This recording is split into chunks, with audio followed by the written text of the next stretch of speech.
Many horror movies are based upon strange but true stories in which scary people commit terrifying crimes. But sometimes art inspires real life, and as these events show, horror films can go on to give real people truly scary ideas about how to commit their crimes. Number 5. On the evening of December 7th, 1982, Francis and Aileen Harbitz welcomed Richard Delmer Boyer into their home. Boyer was a friend of their son, and they'd been trying to help him over the years by lending him money and giving him work to do, such as odd jobs around the house. They didn't know how scary people could be until they knew Boyer's true story. Boyer joined the elderly couple for some soup, and they were in the middle of a conversation when he spotted their wallets on a nearby table. That was when, according to Boyer, things started to get strange. The next thing he knew, both Richard and Aileen were lying on the ground as he slowly became aware of the sharp object he held in his hand. Richard was no longer moving, but Aileen still was. Boyer took the wallets he had seen and fled from the house. Another friend was waiting in a car outside that sped away from the scene of the crime. According to Boyer, he became inspired based on fictional events in Halloween 2, a horror film which had been released just a few months before. When the Harbitzes were found, their son pointed police in Boyer's direction, telling them that he had a hunch that Boyer was involved. Boyer was arrested and eventually confessed to being the person responsible for the scary and disturbing crime.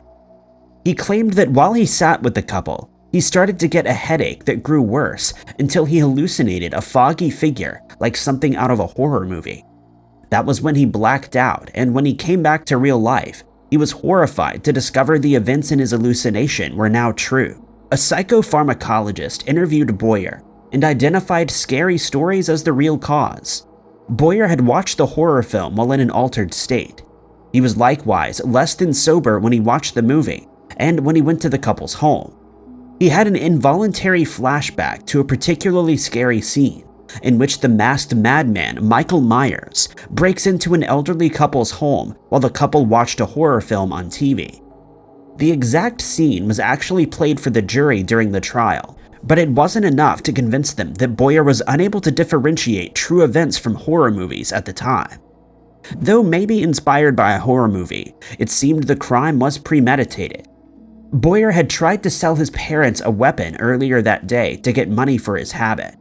When that didn't work, he and his friend went to the Harbitzes to get the money. The unsolved case had to go through 3 trials before it was finally solved, but Boyer was found guilty of the real-life horror story and remains imprisoned to this day. Number 4. There are many cases of vampire movies and TV shows supposedly influencing people to do some scary things. Usually, these cases are relatively harmless, like teenagers attempting to become vampires during the Twilight craze, but other cases can be much more disturbing. In 1994, a 25-year-old man was inspired after watching the film Interview with the Vampire. The scary individual was Daniel Sterling, and he had been dating Lisa Stellwagen for about 8 years. In November of that year, they went out to watch the film. Sterling was apparently captivated. The couple went to bed as normal that night, but Lisa woke at about 3 a.m. to find her boyfriend staring at her. When Lisa asked what was wrong, Sterling told her he was going to take her life and drink from her. Apparently, Lisa didn't take this threat seriously, but a few hours later, she discovered how real the horror story was. That evening, Sterling pounced on her with a blade from the kitchen. After getting her in the chest and back, it was only when Lisa told him that he would go to prison if he succeeded that he stopped. Sterling called 911 and Lisa was taken to the hospital, where she managed to survive a serious encounter. At first, Sterling claimed that an African-American man had broken into their home and went after his girlfriend. It didn't take long for police to realize that this was a lie, and Sterling was actually the scary person responsible for this crime. He would admit that he enjoyed the horror movie and believed vampires were real, but strangely told police he didn't want to become one, and he couldn't blame the movie. In court, though, his defense team claimed he was highly suggestible due to a series of mental illnesses, and he had become mesmerized after watching the vampire movie. The jury didn't believe Sterling was insane and found him guilty of his crimes. It would later emerge that Sterling was less interested in becoming a vampire and more in the fact that Lisa had gone out with another man shortly before the incident. It appeared the common motive was not horror movies but jealousy instead, and so the twisted case was solved and he was given a life sentence. Number 3.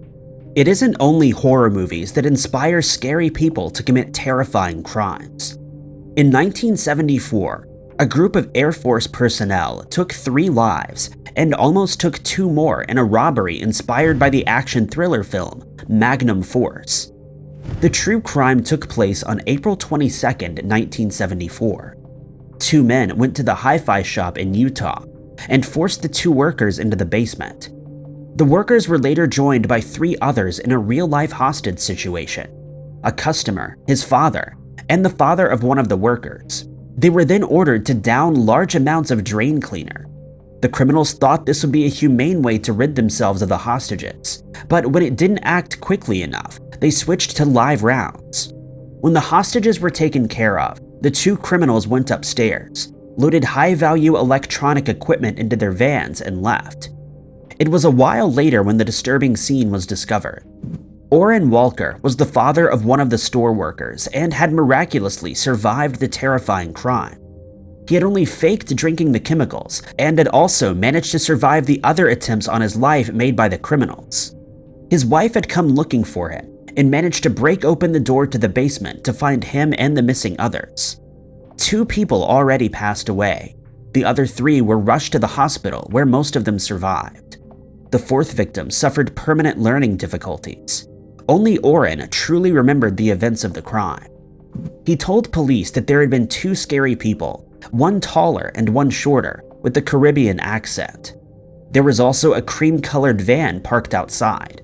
It wasn't a lot to go on, and the case went cold until 2 boys found wallets belonging to the victims in a bin at Hill Air Force Base. Police went to the base and, with the description Orrin had given them, identified 2 suspects, Dale S. Pierre and William Andrews. They also discovered that the film Magnum Force had been showing at the base theater, and that Pierre and Andrews had watched the film 3 times in one day. They think Magnum Force inspired them based on a movie scene where drain cleaner is used in the same way. In the film, it worked flawlessly, but anybody who attempted to copy this would find real life didn't work like the movies. Other evidence was found from the men's rooms, where criminal investigators found a list of stores which included the hi-fi store, cellophane wrapping from the shop, and a contract for a storage unit. At the storage unit, the missing electronics were found. Pierre and Andrews were both arrested and later found guilty for the horrific act. However, police do not believe they were the masterminds. Instead, they believe Keith Roberts was the mastermind. Roberts had been a getaway driver and had waited outside during the robbery. He was only charged with theft, as there wasn't enough evidence to convict him of planning the darker aspects of the crime, and he was released from prison in May of 1987. It's also believed 3 other scary people were involved in the crime, but they were never identified. Number 2. The mysterious case of Kuntal Patel was a strange true crime story inspired by a TV show. Kuntal wasn't inspired by a horror film, but did get ideas about what to do about her situation from the TV show Breaking Bad. But her case was far from typical. Kuntal was a 36-year-old graphic designer from London when she was arrested for acquiring poisonous chemicals from the dark web and attempting to give them to her own mother. The substance was called Abrin and was derived from a plant native to Peru. There's no known antidote once ingested. Kuntal had acquired the substance from a US-based company. When Homeland Security in the US took down the dark website Kuntal had used, they alerted British authorities to the purchase, and her home was raided. It was alleged Kuntal's target had been her own mother, Meena Patel, who was a magistrate, but this wasn't a crime related to her job. In the court case, the true motive behind Kuntal's purchase came out. Kuntal had lived in a very strict household and had never been permitted to date. Years before the crime took place, she'd met an American on a dating site, and the two had begun a relationship. In November of 2012, they were engaged, but this enraged Mina. Mina demanded the relationship be ended, and allegedly verbally and even physically came at Kuntal to make that happen. Kuntal would be locked away in her room at their home, and eventually the relationship broke down and the engagement was called off. For the next year and a half, she struggled with her mental health, not helped by her mother's continued comments. She became fascinated with the TV show Breaking Bad, and claimed to imagine herself as a character in the TV show. In one episode of the show, the main character gets revenge on an enemy by putting a substance in her tea.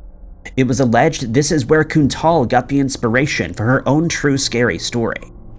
Kuntal admitted to fantasizing about what she would do to her mother, and then herself before she made the purchase online. When the package arrived, she panicked and threw it out, but then decided to go ahead with the plan. She reordered, and this was the purchase that would lead to her getting caught. In the end, Kuntal didn't go ahead with the Breaking Bad-inspired plot on her mother or herself. She was found not guilty of attempting to take her mother's life, but the case was solved after she was imprisoned for purchasing what was described as a biological agent. Number 1. The disturbing story of Julia Mangan may be the first time a scary individual has ever used a horror film as the true reason for his crime. Julia was a young Irish woman living in London and working as a housemaid. In September of 1928, she met Robert Williams, an out-of-work carpenter, and the two began to date. According to Julia's brother, they had been dating for 3 weeks when, on October 23rd, Williams committed his horror movie-inspired crime. Williams had decided he wanted to marry Julia and proposed to her in Hyde Park. It's not known if she rejected his offer or not, but it seems likely. Williams later described hearing Julia whistling, and then strange events began to occur. He described a feeling like his head was going to burst and steam coming out from both sides. Then he saw a strange-looking man in the corner. The man said he had Williams exactly where he wanted him. The next thing he remembered was being in a hospital with a nurse washing his feet. Williams had used a razor in his pocket on Julia, then tried to use it on himself in the same way. He was discovered by a police officer and they were both rushed to the hospital, but Julia had already passed away. William allegedly told the officer that he had done it and she was teasing. It was only after he fully awoke that he described the story of the strange man. When describing the man, people realized he was actually describing Edward Burke, a character played by Lon Chaney in the silent horror film London After Midnight. London After Midnight is now a piece of lost media. It didn't perform very well when it was first released, despite having stars both on and off screen. One thing critics did commend was Chaney's makeup, which included sharpened teeth and hypnotic eyes. One reviewer described the makeup as hideous enough to make one sick to the stomach. This scary individual was the person Williams claimed to have seen. His defense team argued that he had an epileptic fit that caused his delusions on that day, but it was pointed out that he had never shown any signs of the disorder. The judge in the case agreed that Chaney's appearance would be enough to terrify anybody, but didn't believe the story, and the jury found him guilty of intentionally taking Julia's life. The judge ordered capital punishment, but the Home Secretary at the time stepped in and instead commuted Williams's punishment. With the unsolved case finally solved, he was sent to Broadmoor Criminal Lunatic Asylum. Thank you guys so much for watching. If you liked this video, be sure to hit that like button. Also, don't forget to subscribe and click that notification bell to keep up to date with all of our future uploads. But my name is Ty Knotts, and I'll catch you guys in the next video.